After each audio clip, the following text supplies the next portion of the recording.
The Mount Kenya Diary, and of course on What's Trending we have Patrick Vidija, of course, to tell us what's been trending on social media.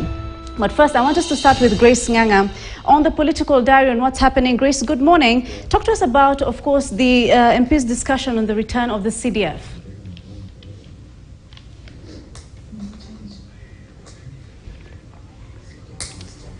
Okay, let's just take that again. I think we should now start off with Clement Masombo on the Mount Kenya Diary. Clement, good morning.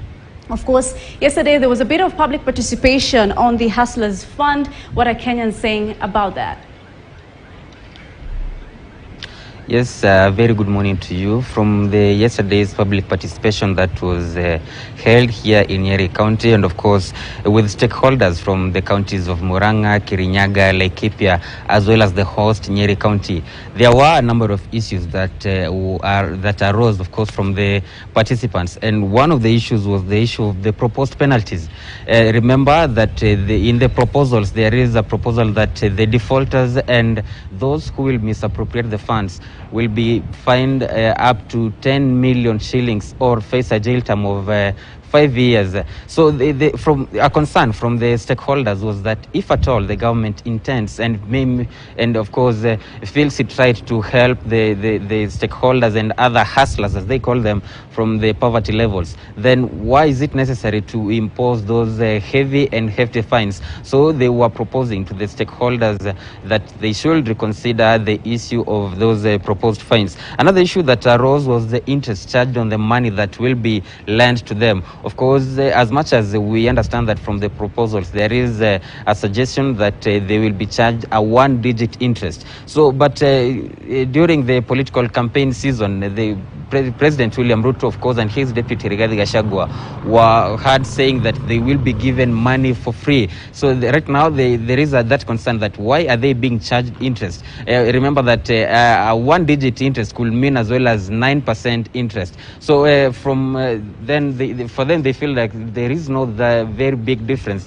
between the money that they will be given and the money that they have always been receiving from banks or even other circles. So they were saying that they should be given money for free, just like it has been in form of grants, just like it has been as they receive other monies from the government, like the Uwezo Fund, the Youth Enterprise Fund. They are given that money in form of grants. You return what you were given without being charged any single interest. So that is what they were saying.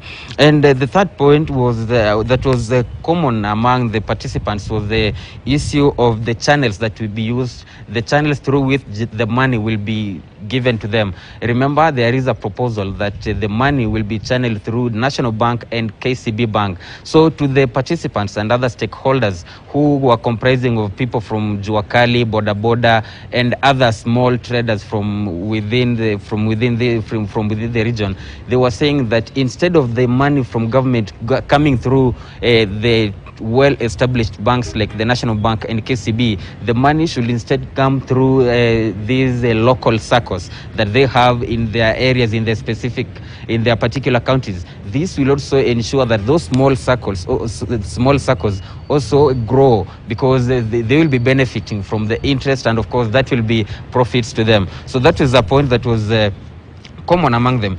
And lastly, there was a proposal that this is something that was agreed by all the participants who are in the hall. The proposal that anybody who will borrow amount less than 10,000 shillings, of course, should not be charged any interest. Remember that even in taxation brackets in Kenya, there is a certain limit that those people who are earning less certain amount of money, they are exempted from tax. So the participants, and this is a point that was presented by the CC from Kirinyaga County, Mr. Njeru, saying that anybody who will borrow less than 10,000 shillings, of course, should not be charged any interest. This is something that was agreed upon by all the participants. Remember that this is money that is supposed to boost businesses and, of course, give capital to the youth. So what is the reason of someone maybe who wants just 5,000 shillings to buy stock to start off his or her business? Then you are charging him or her some interest. So there was that proposal. But apart from that, there is also the issue of the Nyeri County Assembly. It has approved all the 7 names that were presented to them by the Governor Mutahi Kahiga, of course, for the position of CECs here in Nyeri County. And remember, among the 7 names, there is one that is outstanding. That is the current CEC in charge of finance and economic planning, Robert Thuo. This is a man who has served under all the 4 governors of Nyeri County. He served under the late Nderitu Gachagua. He served under Samuel Wamadhai, who took over from Nderitu Gachagua after his death. Then he also served under Dr. Home Gakuru, and he is serving currently under Governor Mutahi Kahiga, who is serving his 2nd term. He's a man who has served under in 5 different, actually more than 5 different dockets. So there is that special interest and focus on the names that have been presented and of course approved by the county assembly. So that is what is happening as far as the region is concerned, and of course the public participation also continues in other counties also to ensure that they get views from the members and stakeholders under the Hustlers Fund. Over to you. Right, of course, Clement Masombo there just giving us a brief on what's happening on the Mount Kenya region, of course, also in Nyeri, and with regard to the Hustlers Fund. Now, I want us to just take a look at some live pictures of the building that collapsed yesterday, a 7-story building that collapsed yesterday in Kasarani area at around 2:30 p.m. What you're seeing there, of course, are live pictures of the building that collapsed yesterday in Kasarani area. 4 people were rescued and they were injured, but they were rescued yesterday. And so this happened yesterday at around 2:30 when the building collapsed. The area sub-county police commander confirmed the incident yesterday.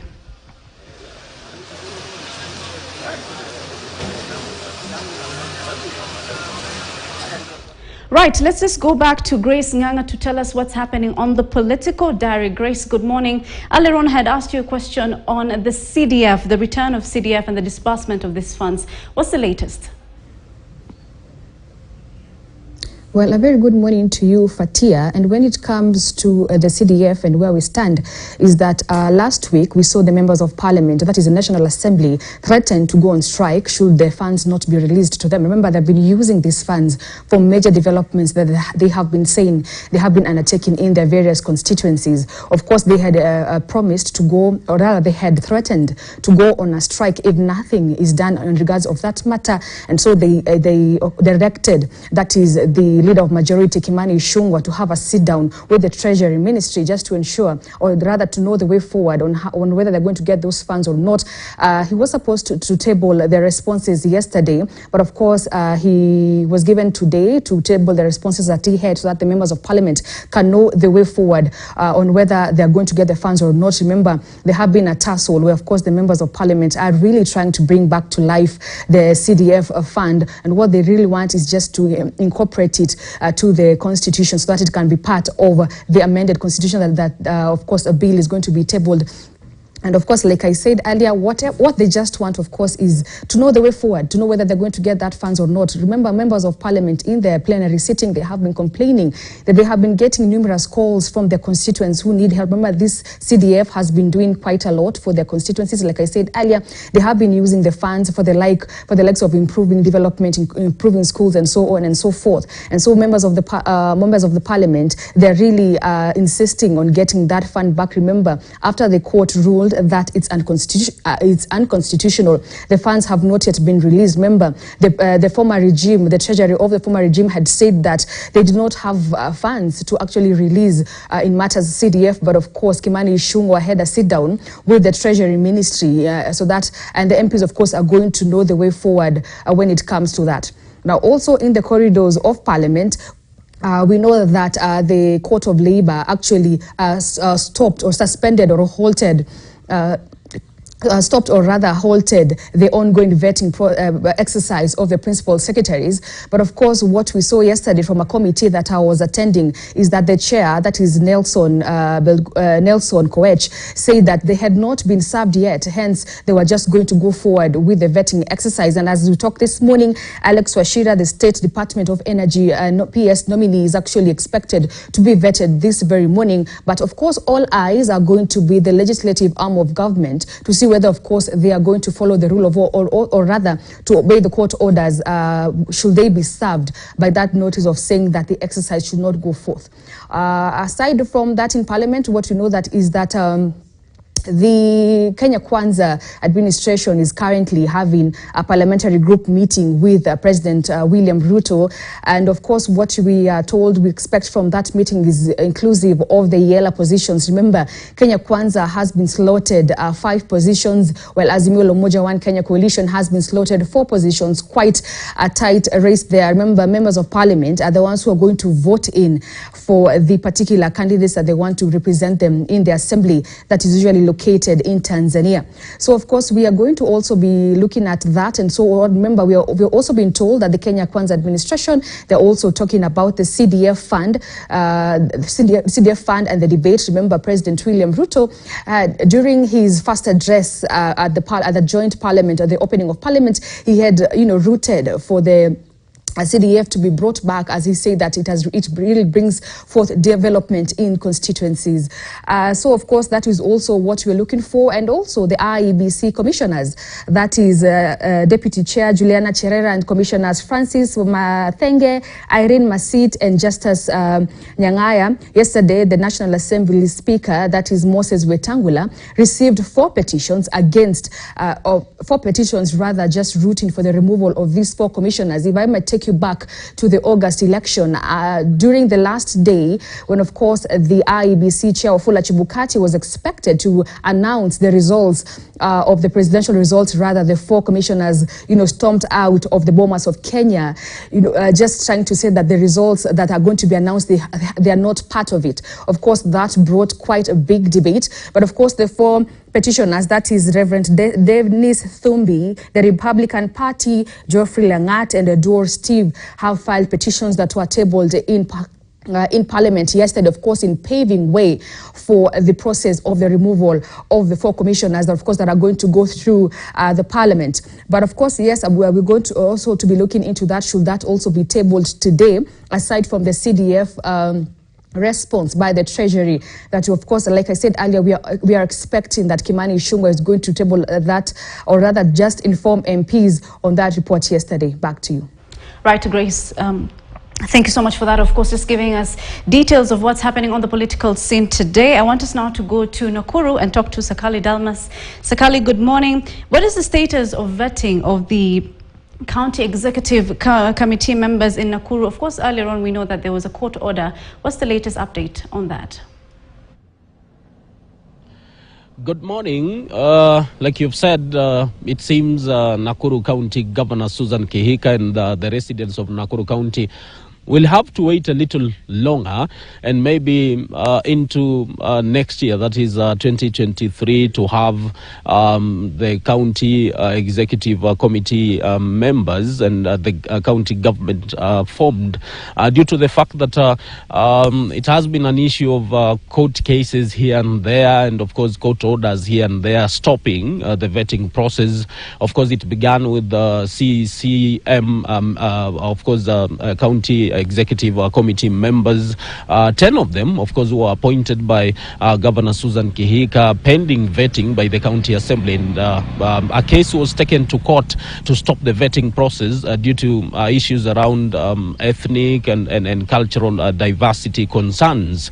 And the case was expected to be determined yesterday, something that didn't happen. And the case is slated for 5th December 2022. And the county assembly says there are chances by that time, that is 5th December, the county assembly will have taken a break, of course, the holiday break. So there are chances, even with the ruling expected to be done on 5th December 2022, there are still chances that the vetting process, assuming it shall be permitted that it be done, will actually get into the coming year. And of course, a similar case with the chief officers. The County Assembly Committee on Appointments began the vetting process on Monday of the chief officers appointed to head various dockets in the county government of Nakuru. And even after beginning that process, it was at that point that they realized there was a court order stopping that process due to similar issues around ethnic balance and cultural diversity issues. Though it is important to also note that members of the Fourth Estate and members of the public have not been allowed into the county assembly chambers. So it is still an issue of there are chances that the vetting process is still ongoing despite a court order stopping that process as regards chief officers. And it is a case that has led to advocates representing the county government of Nakuru and Governor Susan Kihika to come out and say that the county is in crisis due to the court cases and the court issues that are stopping all these processes. And yesterday we were also talking to some religious leaders who are feeling that there was need for dialogue to be embraced and to stop all these processes. A similar case is in Kericho County, but luckily 8 of the 10 CCM in that county have been vetted and sworn in. But of course, 2 names were rejected by the county assembly, and we'll be waiting to see what Governor Dr. Eric Mutai will be doing, of course, to appoint replacements to the 2 names. In Baringo County, things have seemingly gone on smoothly as we are talking now. The CCM that were appointed to be part of the government of Baringo County Governor have already been vetted, and of course they are waiting to be sworn in. So we'll be following up to understand what will be happening, even as the various county governors are trying their best to form the county governments going forward. So from Nakuru County, back to you in studio. Right, Dalma Sakali, thank you so much for that. I want us now to cross over and talk to Dennis Aseta, who's also here at our studios. Dennis, good morning. Let's talk about, of course, COP27 and what's going on. First off, we know that the American philanthropist Bill Gates is in the country. Maybe just give us a brief of why he's here, what he's up to, and what to expect from him. Good morning to you, Fatia. It's pretty cold in Nairobi today, man, but we hope to get better as days goes by. But now let's talk about COP27. And yes, indeed, Bill Gates is in the country and he will be meeting with the youth and also addressing issues to do with climate change, how to address that, what he is doing with local partners, that is the NGOs and government partners, just so they can address these issues. He will be having a round table tomorrow and also on Saturday, just as his itinerary continues to communicate with us to know what exactly he's doing in the country in terms of addressing the challenge that comes with COP27 and climate change that is happening right now in Egypt. So we just sit down and wait for more information to come from his itinerary. But with regards to COP27 in Egypt, it seems to be headed into a clash between developing nations and developed countries, because developing countries are demanding that action be done right now with regards to addressing climate change issues and the problems associated with it. Talk about the drought that Kenya is still experiencing, the flooding in Nigeria and South Africa. And conversation has been that with regards to damages and disasters caused, this conversation was moved to 2024. And developing nations are demanding that that conversation ought to happen now, because it is at this particular moment that we are going through the devastations associated with climate change. But why exactly are developing nations demanding for answers now? They are demanding for action now because those responsible for emissions that have destroyed the atmosphere, destroyed the climate change, are the developed nations who have released a lot of emissions, because Africa is only in charge of around 4% of the destruction, but the rest is the balance of that. So they're demanding for action, and seems to be a clash because the discussions happening there are really heated as we speak at the moment. Today it is the biodiversity day, just the relation between climate change and the quality of life, because remember, biodiversity is the population of both animals and plants on earth and the quality of it. So when you talk about biodiversity, as we speak right now, is our quality of health with regards to climate change better, or has it diminished? So it is part of the discussion that will be happening today at COP27. And we just hope to see how these solutions will be given, because remember, COP27 is ending on the 18th of this month with agreements that will come from there. Today on Planet Action, I will be having a discussion with the youth in the country. How are they involved in bringing up solutions with regards to this? They are good filmmakers who are giving out information on what we can do. So be sure to join me at exactly 8:30 p.m. to 9 p.m. as we have this conversation. Fatia. Right, Aseto, thank you so much. Of course, just giving us a brief on what's happening on COP27. I want us now to talk to Patrick Vidija on what's trending in the country. Patrick, good morning. Let's start off with Winnie Odinga. There are some claims that she made in an interview yesterday. What are Kenyans saying about it? Good morning, Fatia. Good to see you. Just as you have said, this morning Winnie Odinga is trending because in an interview she alleged that the US tried to influence the August 9th election that denied the Azimio candidate, presidential candidate Raila Odinga, his due win. So remember, she's also the Yala East Africa Legislative Assembly member nominee. So Kenyans on Twitter are just reacting, saying that maybe it is too early for her to dive into such politics and you know, dragging America into, you know, politics that befell the country. So guys are just expressing mixed reactions, trying to say that you know, Winnie Odinga, now that she has been nominated, she's yet to be approved into the ESE, I mean the Yala Assembly. So people saying that it is some form of, you know, showing family greed into politics. We have the likes of Stephen Mutoro saying that Raila should have accepted the fate that befell on him. He should have accepted that he lost the election and focus on other things rather than, you know, trying to bring you know, Kenyan politics and taking it to be like a family affair. So we are still trying to follow up to see what Kenyans will be saying about that, and we monitor how the Yala nominees will be faring on. Remember the way Grace Kuria said that the president is meeting you know, Kenya Kwanza MPs to discuss those nominees. So we are on tabs to just see what Kenyans will be saying on the matter. Right, Vidija, just earlier on we were talking with the Seto about how the American philanthropist, the Microsoft co-founder Bill Gates, is in the country, and of course he was trending at some point. So what are Kenyans saying about that? Yes, remember, Fatia, Bill Gates coming to this country, it is important because there are reports that he wants to do specific funding targeting agriculture, targeting farmers. So yesterday we saw him in Makueni, and there are some partnerships that he has signed with the Makueni County government. So we are waiting to see. Remember, Bill Gates is coming at the time when President William Ruto's regime lifted the ban on GMOs. So we are also waiting to know that remember, Bill Gates is also big on his funding is big on agriculture. So we are waiting to see, just the way Aseto said, from his team, to see maybe what they have, the basket they are bringing to Kenyans, and what form of funding is he going to, you know, facilitate with our farmers. Yes. Right, Patrick Vidija, they're telling us what's trending in the country. Okay, that's all we have for you here on A News Diary. We'll be giving you, of course, more here on KTN News. My name is Fatia Mohammed Noor. Have a lovely morning.